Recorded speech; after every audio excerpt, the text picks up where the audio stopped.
मेहर भरसां ॻोठ सोभो ख़ान मक्सी जे रहवासी मर्द ऐं औरतुनि पारां बासर जवाबदार जे चुर्च ते शवापंजू पुलिस जे घरनि ते चढ़ाई भञटा घरनि मां फुड़ लुट करण ख़िलाफ़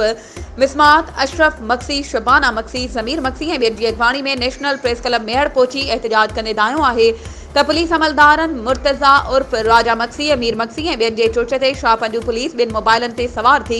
असांजे घरनि ते चढ़ाई करे पुलिस घरनि में काहे पई। पुलिस घर में मौजूद मर्द औरतुनि ते तशद्दुद करण बाद घरनि में भञटवा करे घरनि मां रोक रक़म ऐं सोना ज़ेवर खणी वई आहे। हुननि चयो त पुलिस घर में मौजूद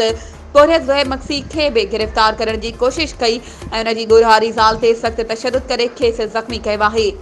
हुननि एसएसपी दादू ऐं ॿियनि मसवारनि खां घुर कई आहे त शवापंजू पुलिस ख़िलाफ़ क़दम खणी असां सां इंसाफ़ कयो वञे। वधीक ख़बरुनि ऐं अपडेट्स जे लाइ असांजे चैनल खे सब्सक्राइब कयो ऐं हा बेल आइकन खे प्रेस करणु न विसारिजो त जीअं असांजी हर नई अचण वारी वीडियो तव्हां ताईं पहुची सघे।